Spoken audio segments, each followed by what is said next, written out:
Okay, so ayan, hello mga kasari, good afternoon, maulan na hapon sa inyong lahat. Welcome ulit dito sa ating YouTube channel at dito sa ating Sari-Sari Store.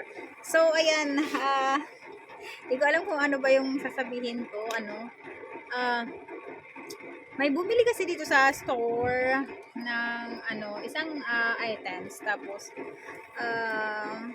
nagsauli siya. Ayan, nagsauli siya.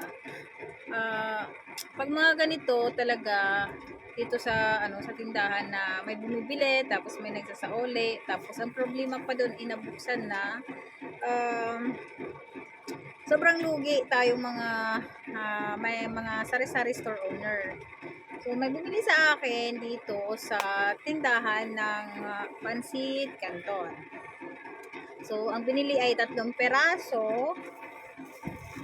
Bali, 45 kasi benta ko nun ay 15 pesos. So, ito siya.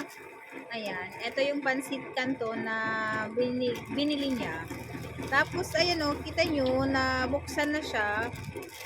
Ayan, nagreklamo siya kasi wala daw yung loob. Diba? Ito, may, ayan, wala daw laman. Ayan o.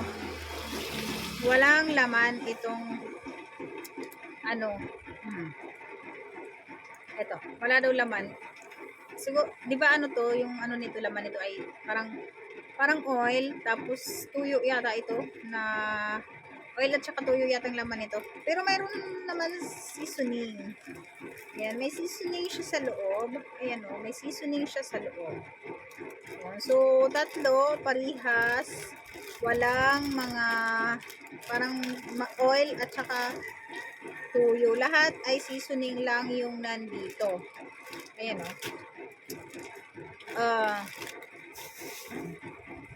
Sinaulin ano? Okay, so tuloy tayo, may bumili ng dala. So ayan o, sinauli niya, tatlo ito, 45.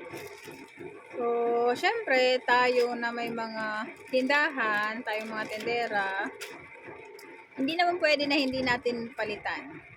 Kasi syempre, isasauli talaga nila kasi wala naman lasa pag wala yung tuyo at saka oil. Yun ang sabi ng customer. So syempre, obligado ako na napalitan yon. So pinalitan ko ng tatlo.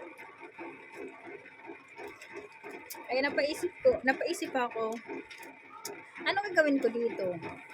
Sabi ko, lulutuin ko na lang. Kahit hindi naman ako masyado kumakain talaga ng mga ganito.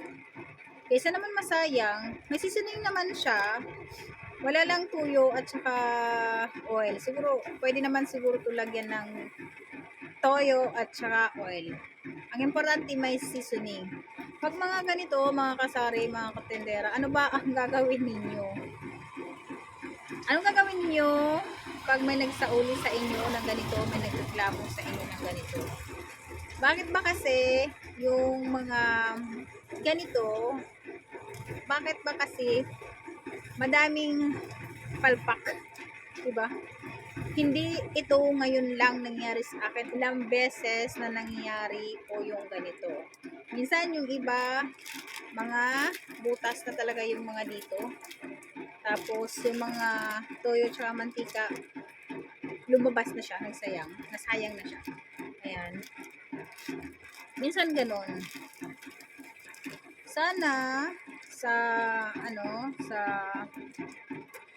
sa company nito, kung ano man, company ba or ano man yan, sana yung gumagawa nito, sana sinisigurado ninyo na nakalagay lahat dyan sa loob kung ano man yung dapat ninyo ipasok dyan sa loob.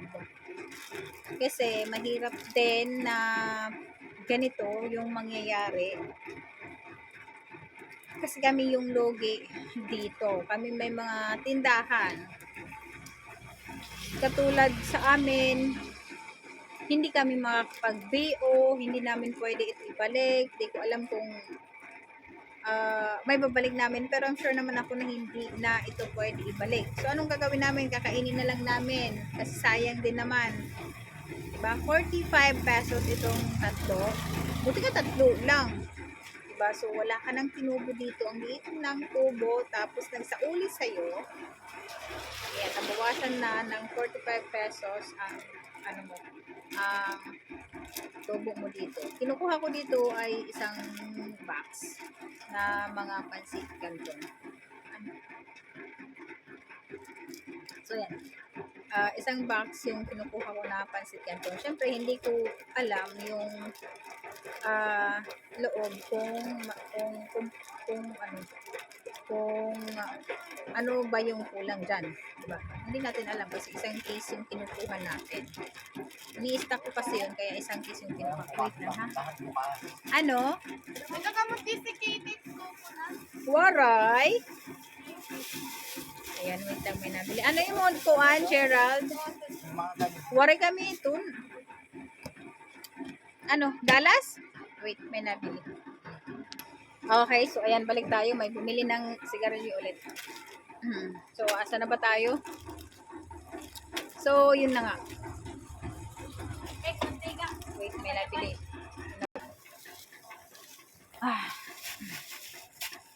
Okay.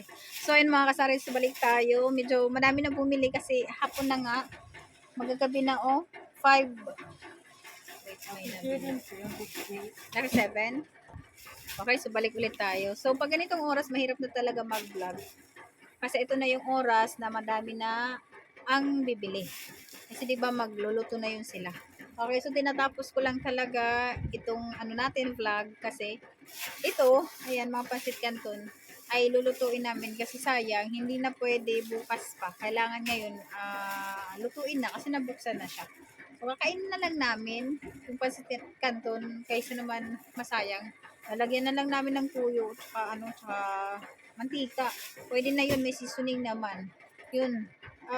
Na-share ko lang naman itong mga pansit canton kasi may bumili tapos ayun walang toyo at saka mantika. So sinuli sa akin. Sana kung nanonood man, kung makapanood man yung mga nagtatrabaho diyan sa ano bang product yan sa mga pansit canton ni sana inaayos din no yung paggawa kasi kami lugi kaming may mga tindahan kasi hindi naman pwede namin sa ulian sa nabilhan namin yun na open na yun hindi naman yung tatanggapin doon pag isuli namin hanggang reklamo lang kami doon sa kanila magsasabi lang kami ng gano'n hindi ko alam kung may bigo yan sabi nila sabi ng ibang may mga tindahan na dapat daw kakapain daw natin magbibili daw tayo ng mga pansit canton kung may laman ba kung kumpleto yan dapat kapain natin dito nakakapa naman na meron laman pero di ko lang din naman alam yung mantika di ko alam yung nakakapa ko lang yung seasoning kapain daw natin pero syempre siguro pwede gawin yun pag bibili ka lang ng konti lang ng ilang peraso lang by dozen pwede siguro gawin ang ganon na kakapain nyo kung kompleto yung mga nandyan sa loob pero katulad ko na hindi na pero katulad ko na isang box naman yung binibili ko so paano namin malalaman yun hindi naman namin kakainin ng isa-isa kasi isang box naman yung ibibigay sa amin kaya mahirap din ang ganun tapos walang DO hindi yan pwede isauli doon sa groceries na binilhan namin so kami yung lugi kami may mga maliliit na mga sari-sari store owner okay. So ayan mga kasari so balik ulit tayo alas 6 na yung oras and marami na naman yung bumili so hindi matapos yung pag-vlog ko. So, kailangan ko na din siya tapusin yung vlog natin kasi hindi to matatapos kasi baka hindi to matatapos. Kailangan ko na rin tapusin yung vlog natin. Kasi sunod-sunod na yung bumibili dito sa tindahan. So, yan lang. Ano ba masasabi ko? So, ito lang yung may share ko ngayon. Itong mga pansit canton lang, no? Mahirap lang talaga pag ganito yung mangyayari, no? Sa tindahan natin na may magsasauli kasi ano yun, lugi talaga tayo dyan. Hindi lang ngayon nangyari sa akin yan. Hindi ko lang talaga yun na i-vlog. Pero ilang beses na nangyari sa akin ang ganun na walang laman yung loob. Yung iba kasi minsan hindi pa nila nabubuksan, pero yung iba naman ay nabubuksan na nila.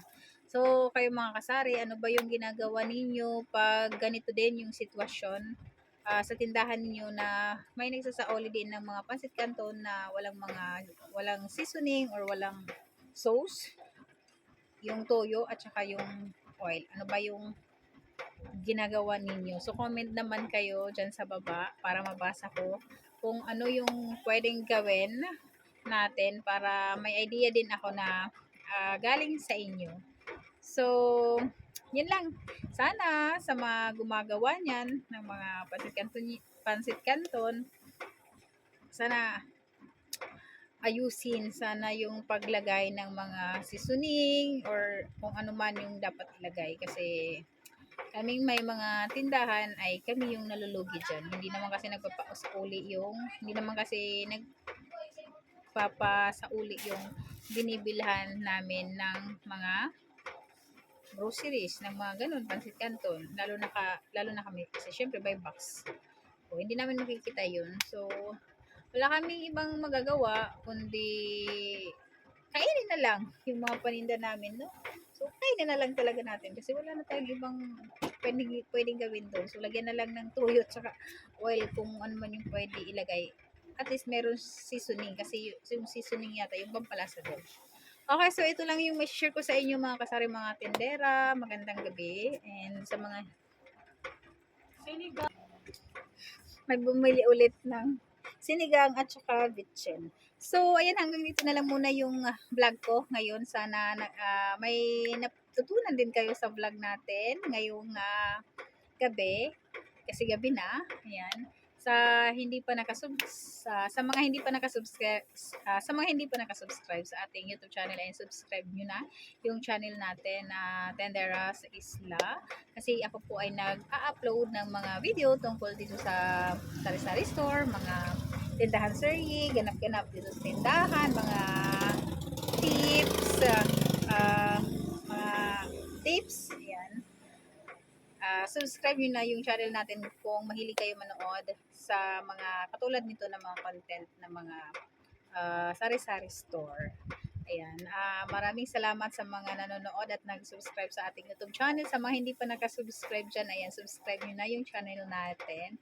At naka-18 subscriber na ako. Ayan, sana subscribe nyo pa yung channel natin. And like nyo na rin and i-share nyo na rin yung video ko para mas madami pa po yung makapanood. Ayan, maraming salamat. Good evening po sa inyong lahat. Mau pinagabi. Happy selling po sa ating lahat ng mga katendera and mga kasari. Bye-bye. See you sa next vlog.